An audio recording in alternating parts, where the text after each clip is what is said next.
Act 2 of Mice and Men. So this next bit of radio drama is not an experiment for us like a musical or an opera. We thought it would be smart to have one story in today's show where we know what we're doing. A type of radio drama we actually bring you now and then on the program, a true story told on stage by the person that it actually happened to. Please welcome comedian Mike Birbiglia.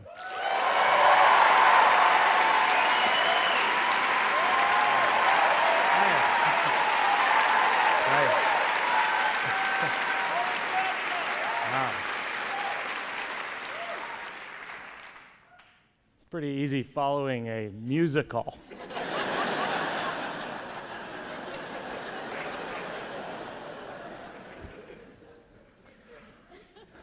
I think that my favorite thing about being married is actually that you can share jokes with your wife or husband that are funny to you and that person and no one else other than maybe your cat. Because when you have a cat, your barometer for humor out the window. Last summer, my wife and I went on a trip to Massachusetts, and I called it Catsachusetts, which is not funny, but in our house was the joke of the year. I was like, we're going to Catsachusetts. My wife is like, ah! I was like, ah! Our cat was like, ah! Everyone loves a good pun when you have a cat, and so we drive to Catsachusetts, and when we arrive, my wife has a headache, and she asked me if I will acclimate Ivan, that's our cat, to the bedroom, because you can't just put an indoor cat into a house, because he'll explode. And so I bring him in the bedroom, but I'm so tired from the drive that I fall asleep, which is the only thing you cannot do when acclimating an indoor cat to a house. And so I wake up an hour later. Ivan is gone. He got out, and so now I'm running around the house. I'm like, my cat's gonna explode. I wake up my wife, I say, Chloe, her name's Jen. I say, Mr. Fantastic is gone. His name's Ivan. And Chloe gave me a look that I can only describe as divorce eyes.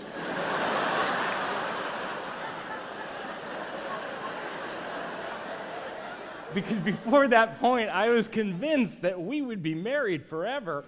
And then once I saw the divorce eyes, I was like, oh, I guess this could end.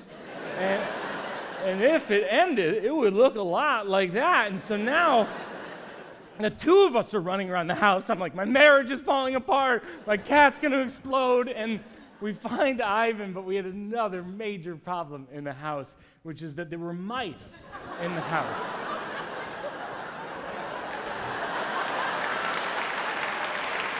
And it was actually worse than that because they were parasitic mice. They have what's called toxoplasmosis, which means they have you might know what this is.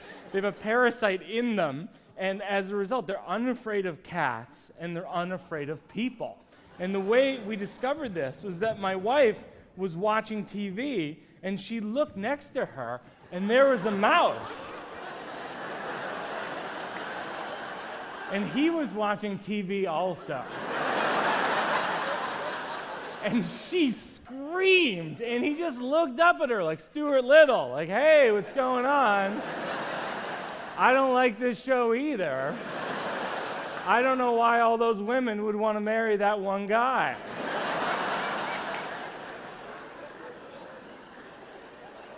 And then she pushed him off the couch, and he didn't even run away. He didn't even scurry, which is a verb invented for mice.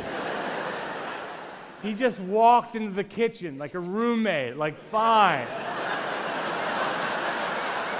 I'll go in the other room. I just think you're overreacting. And then he did a confessional into the mouse cam in the kitchen. He was like, I'm not here to make friends. I'm here to win. I was here before they came. I'll be here when they're gone. I'm a mouse.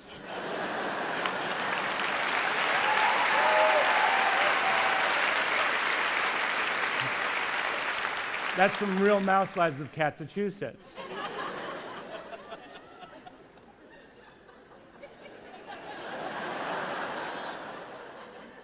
That night, I'm sound asleep, and my wife wakes me up by grabbing my face.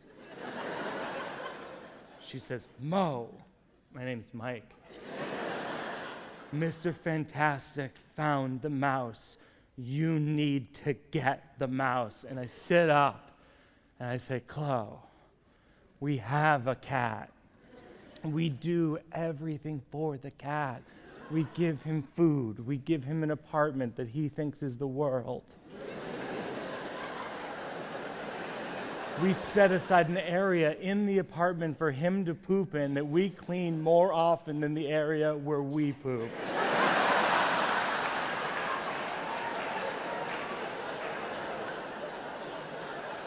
We have a gentleman's agreement that in the unlikely event that a mouse should walk in that door, that he will kill that mouse.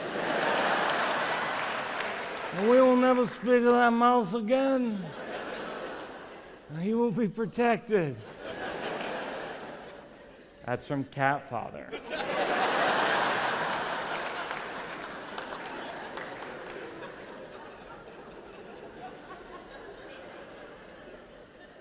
My wife says, "Mo, get the mouse." And I sit up and I see what may be the strangest tableau I will ever witness in my entire life. Ivan smacking the mouse. The mouse flies in the air, lands, gets up, walks back towards Ivan. Ivan smacks the mouse, flies in the air, lands, gets up, walks back towards Ivan. Ivan is thrilled. His toy is alive.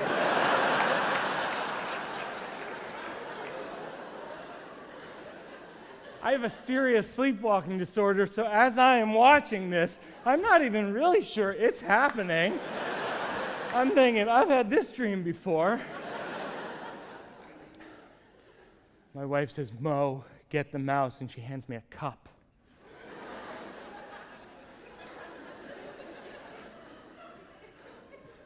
I sit up, I walk towards the mouse, and the mouse walks towards me. I put the cup over the mouse, I put a magazine under the cup, I take the cup into the backyard, and I put the mouse into the forest, where I can only assume that he walked into the mouth of a wolf.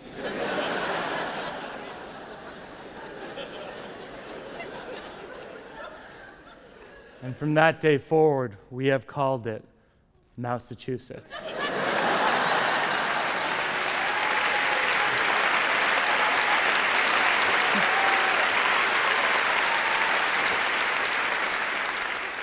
I want to point out something really special that happened there at the end. A few minutes ago, I prefaced the story with a Massachusetts-based pun, Catsachusetts, which we all agreed as a group is not funny.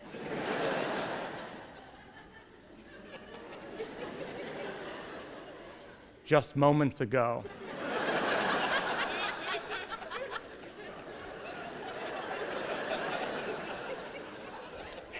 I concluded the story with another Massachusetts-based pun that was nearly identical. And that was Massachusetts. And we applauded.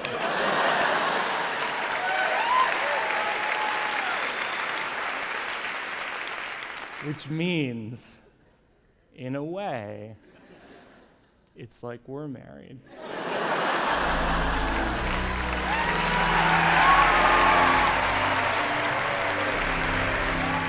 Mike Birbiglia, he's on his 100th City Thank God for Jokes tour, which Chicagolandians comes to the Chicago Theater in September. To everybody hearing us on the radio, there was a person in a mouse costume and roller skates in that story doing some funny stuff. To see the video of this entire show so you understand what people are laughing at, you will not be sorry, thisamericanlife.org.